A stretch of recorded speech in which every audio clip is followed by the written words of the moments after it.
Doctor Sudhanshu Trivedi 20 minutes. माननीय सभापति महोदय, आज जब इस राष्ट्रीय राजधानी क्षेत्र विधेयक के ऊपर मैं समर्थन करने के लिए खड़ा हुआ हूं, तो पहले मैंने विपक्ष के विद्वान वक्ता महोदय का वक्तव्य सुना तो मुझे विचित्रता का अनुभव हुआ और संपूर्ण विपक्ष को देखकर विस्मय हो रहा है। विचित्रता इसलिए कि उन्होंने कहा कि I have not seen any parallel anywhere. तो मैं भी कहना चाहता हूं, ये पहली बार ऐसा हो रहा है कि किसी देश की राष्ट्रीय राजधानी में उस देश की केंद्र सरकार की शक्तियां उससे अधिक शक्तियां किसी और की होनी चाहिए। मेरे विचार से दुनिया में ऐसा कोई दूसरा उदाहरण देखने को नहीं मिलेगा। So I support what Abhishek Manu Singhvi ji has said. I am unable to find parallel anywhere in the world.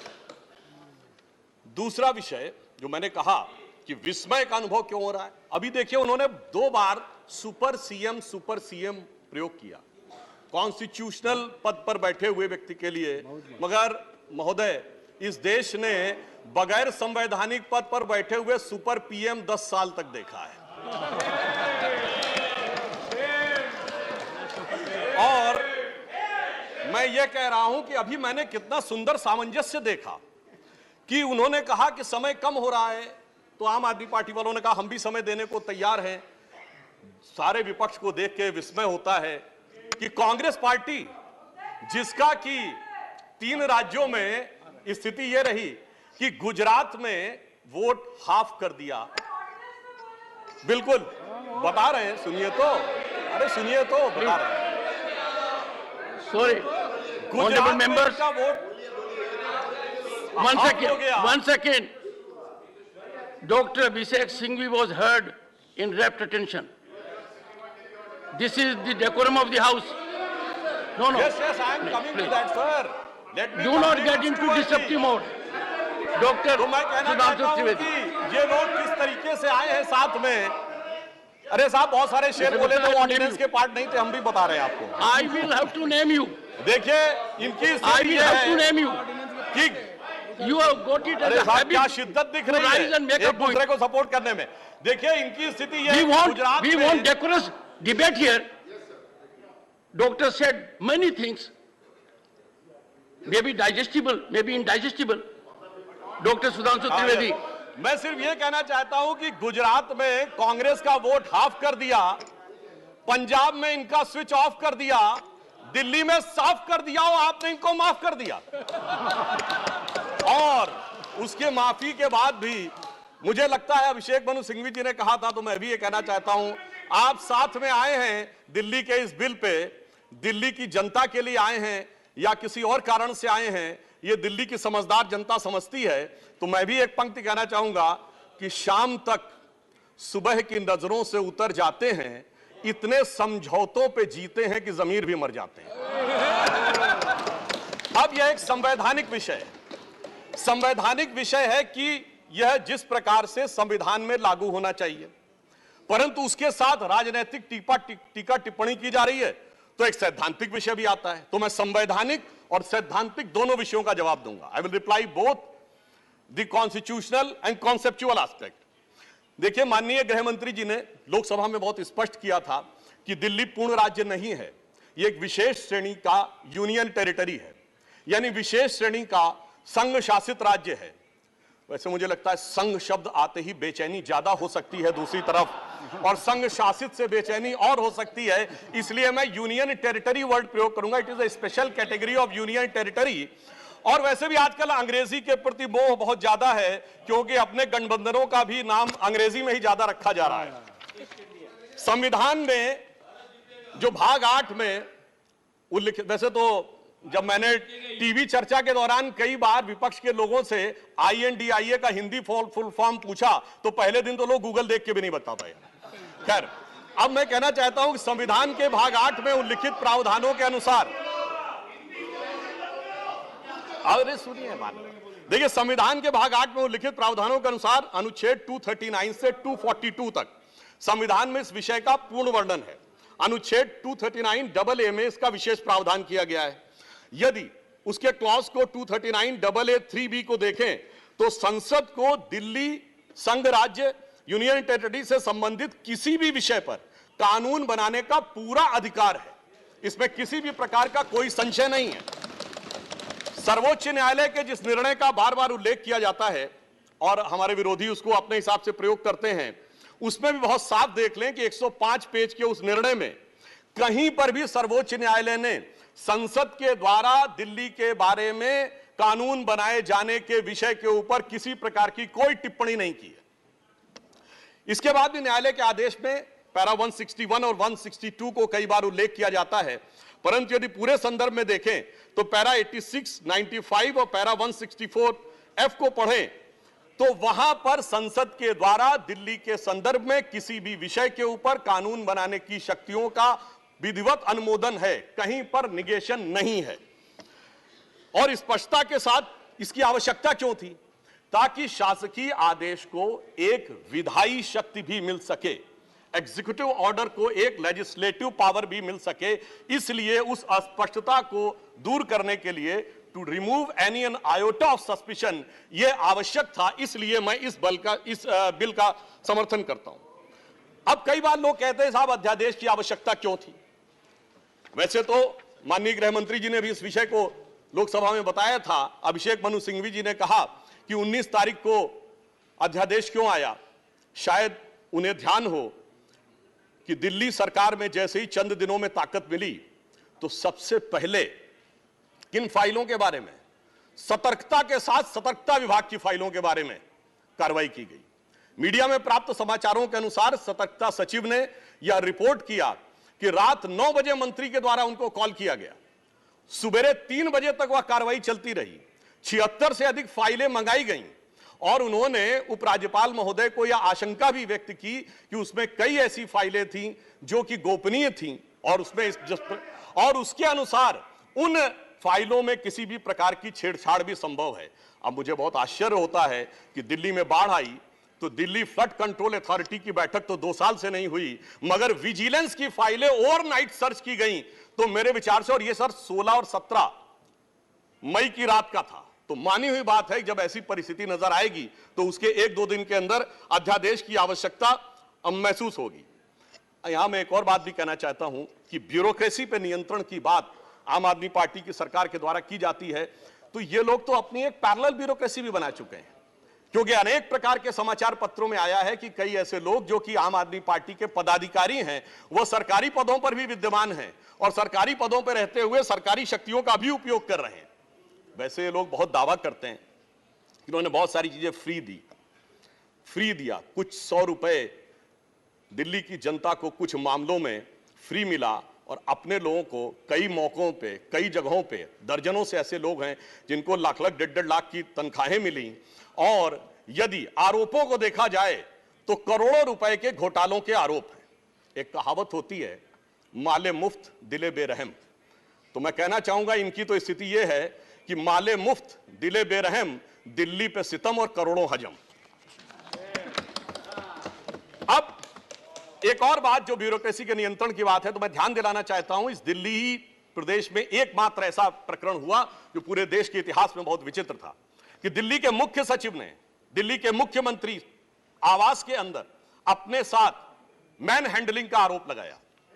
मेरे विचार से पूरे भारत के इतिहास में ऐसा कोई उदाहरण नहीं होगा कि इस प्रकार की बात, इस प्रकार का आरोप लगा हो और वह भी मुख्यमंत्री की उपस्थिति में लगा हो।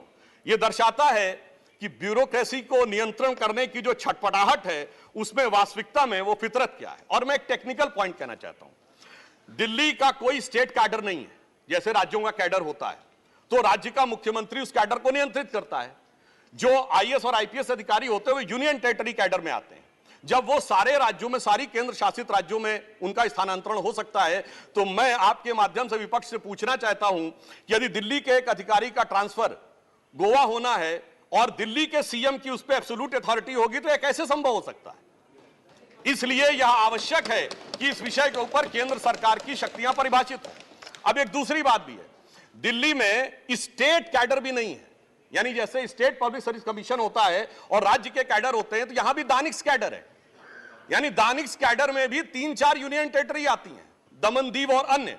अब दानिश कैडर के एक अधिकारी की जरूरत यदि अंडमान में या दमन दीव में भी होगी और दिल्ली का मुख्यमंत्री यह तय करेगा, तो क्या यह संवैधानिक दृष्टि से उचित है? इसलिए मैं कहना चाहता हूं कि माननीय गृह मंत्री जी ने जो यह विषय रखा है वो पूरी तरीके से उचित है। अब दुरुपयोग की बात में मैं एक और बात कहना चाहता हूं, इनकी वास्तविक मंशा क्या थी।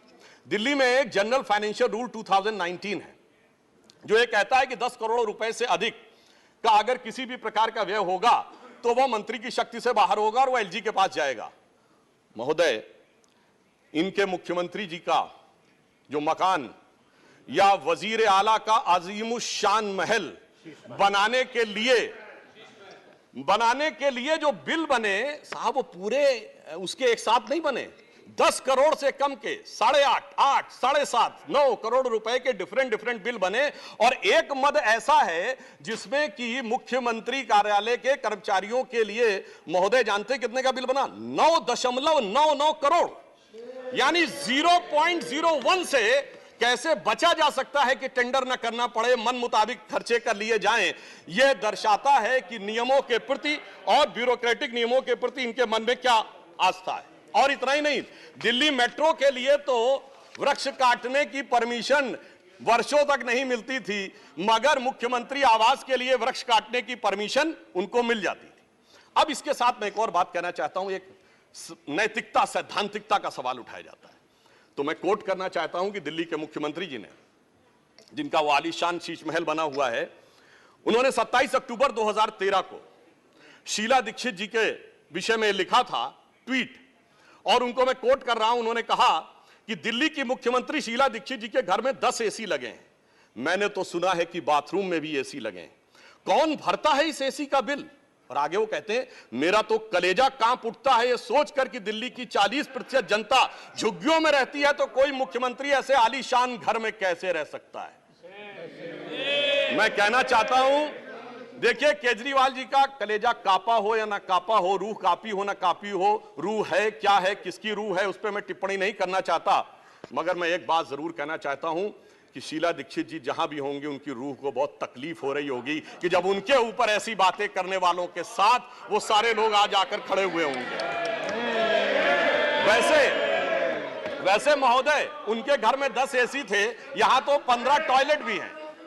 और इतना ही नहीं, 1-1 करोड़ रुपए के पर्दे भी लगे हुए हैं, और 1 करोड़ रुपए के पर्दे का एस्टीमेट है। और इतना ही नहीं, अब सुनिए, उनके सामने एक दूसरी समस्या हो गई है कि अभी तक जो बातें चल रही थी, अब उनके सामने यह समस्या है कि उन चीजों को कैसे छुपाएं। देखिए, मैं इनके लिए कहना चाहूंगा कि अब उनकी फितरत जग जाहिर हो चुकी है। तो आज आम आदमी पार्टी की स्थिति यह है कि अब जो चेहरे से जाहिर है छुपाएं कैसे, तेरी मर्जी के मुताबिक नजर आए कैसे। अब इस घर को सजाने का तसव्वुर हुआ बात की बात, अब तो मुश्किल है कि इस घर की हकीकत को छुपाएं कैसे। और यहां पर इसके बाद मैं कटाक्ष के बाद एक बात करुणा के साथ कहना चाहता हूं कि अन्ना हजारे के आंदोलन से निकली हुई वो पार्टी जो एक कमरे के मकान में रहते थे, और उससे निकली हुई पार्टियां सैकड़ों करोड़ के आलीशान मकान में रहती हैं, तो मैं कहना चाहता हूं कि दिल्ली की जनता और जिन जिन लोगों ने उस आंदोलन का समर्थन किया उनके ऊपर भी एक आघात है। और साथ ही साथ ये एक बात का और भी संकेत देता है, फूड फॉर थॉट है देश के लोगों के लिए, कि एक्सपेरिमेंटल पॉलिटिक्स कई बार बड़े विचित्र परिणाम भी देती है। अब किसी नए नवेले प्रयोग को आजमाने का वक्त नहीं है, बल्कि आजमाए हुए मोदी जी के नेतृत्व को चमकाने का वक्त है। और बहुत से लोग ये कहते हैं, संवैधानिक नैतिकता का प्रश्न उठाते हैं कि अध्यादेश क्यों लाया गया। अध्यादेश के लाने का तात्कालिक कारण मैंने बता दिया, और वैसे मैं अपने विपक्ष के लोगों के सुलभ संज्ञान के लिए बता देना चाहता हूं कि इन लोगों ने कितनी बार अध्यादेश लाए हैं। नेहरू जी की सरकार में 70 बार, इंदिरा जी के जमाने में 77 बार, राजीव जी के समय में 35 बार, नरसिम्हा राव जी के समय में 77 बार, मनमोहन सिंह जी के समय में 61 बार, और जो यूनाइटेड फ्रंट गवर्नमेंट बनी थी भाजपा विरोध में, उसमें 1.5 साल में 77 बार। तो मुझे लगता है अध्यादेश का विषय उठाने से पहले इस अंक गणित को भी देख लेना चाहिए। अब मैं एक और बात कहना चाहता हूं, जो संविधान की दुहाई देते हैं उनके लिए, ये तो वो लोग हैं सभापति महोदय जिनकी संविधान में क्या आस्था है। इन्होंने संसद के द्वारा पारित सीए कानून के खिलाफ विधानसभा में प्रस्ताव पारित कर दिया। यह संविधान का सम्मान है।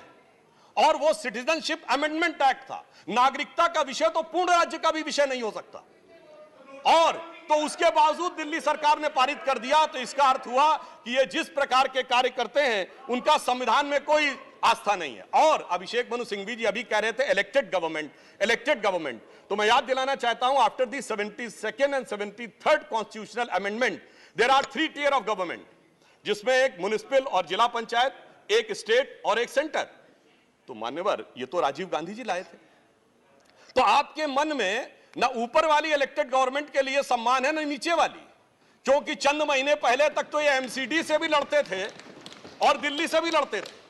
तो जब आप कॉन्स्टिट्यूशनल वैलिडिटी की बात करें तो मेरे विचार से तीनों गवर्नमेंट की बात होनी चाहिए, और केंद्र सरकार के संबंध में केंद्र से अधिक संवैधानिक शक्ति इलेक्टेड गवर्नमेंट में इस विषय के ऊपर किसी और की नहीं हो सकती। और मैं एक और बात वेदना के साथ कहना चाहूंगा, ये तो वो लोग हैं जिन्होंने गणतंत्र दिवस की परेड पर भी संवैधानिकता की बात करते हैं, जिस दिन संविधान लागू हुआ उसकी पूर्व संध्या पर प्रदर्शन किया था। महोदय, मैं बताना चाहता हूं कि जिस समय इमरजेंसी लगी थी तब भी हमने कभी 15 अगस्त और 26 जनवरी के दिन राजनीति करने का प्रयास नहीं किया। तो वो लोग जब संवैधानिकता की दुहाई देते हैं तो बहुत आश्चर्य लगता है। और जब बार बार यह स्पष्ट किया जा चुका है कि फुल स्टेट नहीं है महोदय, मगर ये फुल स्टेट से भी संतुष्ट होने वाले नहीं है, इन्हें तो सुपर स्टेट चाहिए। और फुल स्टेट से सुपर स्टेट की दौड़ में मुझे डर इस बात का है कि मेंटल स्टेट में भी ना पहुंच जाए कहीं, तो कोई आश्चर्य की बात नहीं हो सकती है।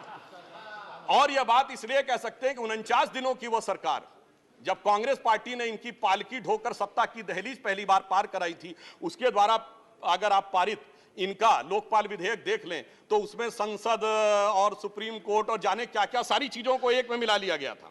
और मैं एक बात और कहना चाहता हूं, ये तो वो पार्टी देश का संविधान छोड़िए, अपनी पार्टी के संविधान में आस्था नहीं रखती।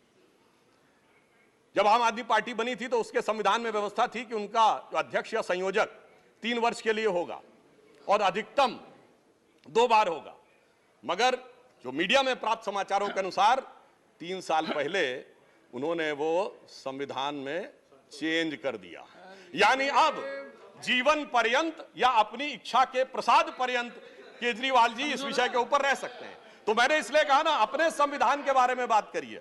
और मैं ये भी कहना चाहता हूं कि इन्होंने अपनी कार्यकारिणी में ऐसे भी प्रस्ताव पारित किए हैं संविधान के संदर्भ में कि साहब इनके यहां परिवार के भी कितने लोग काम कर सकते हैं, जो मेरे विचार से बड़ी बड़ी परिवार वाली पार्टियों ने भी कभी अपने पार्टी के प्रस्तावों में इन प्रस्तावों को नहीं पारित किया होगा।